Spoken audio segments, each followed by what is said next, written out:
পারমিতার নতুন সংসার সাজিয়ে দেওয়ার দায়িত্ব নিল রোহিত আর ফুলকি। সম্পূর্ণ জানতে ভিডিওটিতে একটি লাইক করে প্রথম থেকেই দেখতে থাকো। গল্পের শুরুতেই দেখা যায় পারমিতা তো অনেক খুশি, কিন্তু তার মধ্যেও যেন দুঃখটা থেকেই গেছে। অংশুমান তখন বলে, কি ব্যাপার পারমিতা, তুমি ঘুমাচ্ছ না কেন? একটু ঘুমিয়ে রেস্ট নিয়ে নাও, না হলে কিন্তু এরপর শরীরটা আরও বেশি খারাপ লাগবে।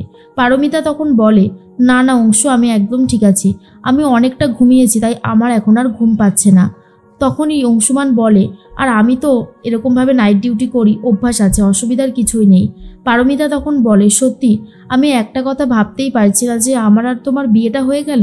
অংশু তখন বলে, জানো তো, সবই ওপর থেকে ফিক্সড হয়ে আসে, কখন যে কার সাথে কি হবে আমরা কেউই বলতে পারি না। পারমিতা, তুমি এত বেশি ভেঙে পড়ো না, আমি তো তোমার সাথে আছি। পারমিতা বলে, জানো আমি একটা কথা বারবার ভাবছি, আমরা বোধহয় অনেক বড়জনকে দুঃখ দিয়ে ফেললাম, যেমন তোমার বাবা মা, আমার শাশুড়ি মা। অংশুমান বলে, আমার বাবার কথায় তুমি অনেক বেশি দুঃখ পেয়েছো তাই না?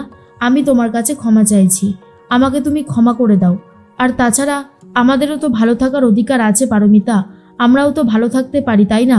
পারমিতা তখন বলে, হ্যাঁ তুমি অবশ্য ঠিকই বলেছ, কিন্তু একটু তো ভয় লাগছেই। অংশুমান তখন বলে, ভয় পেও না, তোমার সাথে আমি সব সময় ছিলাম, আছি আর থাকবো, তোমার কোনো ক্ষতি হতে আমি দেব না। আজ থেকে আমরা দুজনে একসাথে বাকিটা জীবন কাটিয়ে দেব। এরপর অংশুমানের হাতে হাত মেলায় পারমিতা। ফুলকির ঘুম ভেঙে যায়। ফুলকি সবটা দেখতে থাকে আর বলে, স্যার উঠুন, দেখুন দিদির সাথে দাদাভাইয়ের ভাব হয়ে গেছে, আর কোনো চিন্তা নেই, এবারে সংসারটা ওরা খুব সুন্দর করে সাজিয়ে নেবে।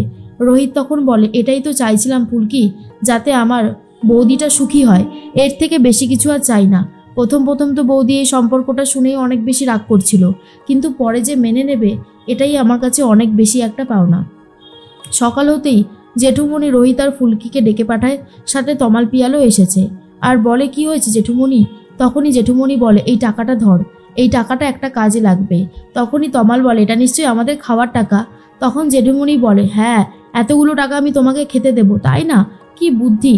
রোহিত তখন বলে, কি হবে এতগুলো টাকা দিয়ে?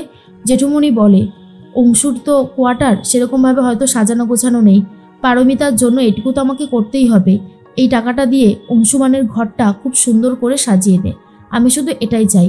রোহিত তখন বলে, জেঠুমণি এটা তুমি রেখে দাও, আমার যতটুকু আছে আমি সেটুকু দিয়ে করছি।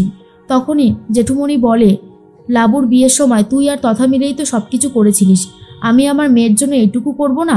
পারমিতার জন্য না হয় আমি এটুকু করলাম, কিন্তু দেখিস রোহিত, একটা কথা, পারমিতা যেন কিছু জানতে না পারে, ওর ঘরটা তোরা খুব সুন্দর করে সাজিয়ে দেয়, তার জন্য যত টাকা লাগে আমি দেব। রোহিত তখন বলে, ঠিক আছে জেঠুমণি, আমরা এক্ষুনি যাচ্ছি। এরপর অনেক জিনিস কিনে চলে গেছে অংশুমানের বাড়িটা সাজাতে। আর এদিকে ফুলকি তখন বলে, ধানু দিদি, তুমি কিন্তু বড় বড় জিনিস সরাতে যেও না, আমি বড়গুলো সরাচ্ছি, তুমি ছোটগুলো সরাও। এরপরে ফুলকি জিনিস সরাতে গিয়ে ওপর থেকে প্রায় পড়েই যাচ্ছিল। তখনই রোহিত ধরে নেয় আর বলে, ফুলকি তুমি যে কি করো না, মাথায় ঢোকে না, এক্ষুনি তো পড়ে যাচ্ছিলে। তমাল পিয়াল তখন বলে, সত্যি ফুলকি, তুমি পারোও বটে। এরপর চারিদিক ঘরটা খুব সুন্দর করে সাজিয়ে দেওয়া হয়, আর পারমিতার জন্য সবাই মিলে অপেক্ষা করছে। এরপর পারমিতা নিচে নেমে আসে, বিদায়ের সময় হয়েছে, তাই পারমিতা অনেক কান্নাকাটি করতে থাকে।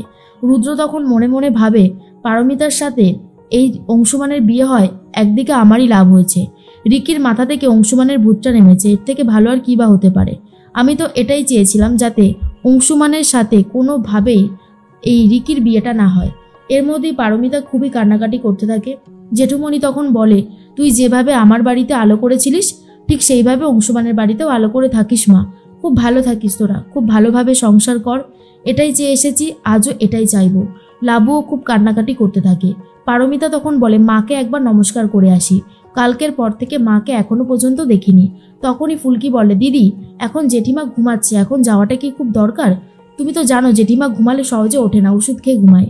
এরপরেই পারমিতা বলেন, না না, একবার যাই না, আমি মাকে উঠিয়ে দেব, মাকে নমস্কার করে না গেলে তো আমার শুরুই হবে না দিনটা। এর মধ্যেই হৈমন্তী এসে বলে, পারমিতা মনে আছে ঠিক এই বেশেই এইভাবে তুমি আমার তথার বউ হয়ে চৌকাটে এসে দাঁড়িয়েছিলে, আর আমি তোমাকে বরণ করেছিলাম। পারমিতাকে আবারও অতীতের কথা মনে করিয়ে দেয় হৈমন্তী। মাস্টারমশাই বলে, কি দরকার এখন মেয়েটাকে পুরনো কথা মনে করানোর, আমি সেটাই বুঝতে পারছি না। ফুলকি তখন বলে, দিদি চলো, আমাদেরকে তো বেরোতে হবে। পারমিতার অবস্থা খুবই খারাপ, পারমিতা খুবই ভেঙে পড়েছে, খুবই কান্নাকাটি করতে থাকে, কিন্তু কিছু করারও থাকে না। রোহিত তখন বলে, বৌদি এবারে কিন্তু আমাদেরকে এগোতে হবে।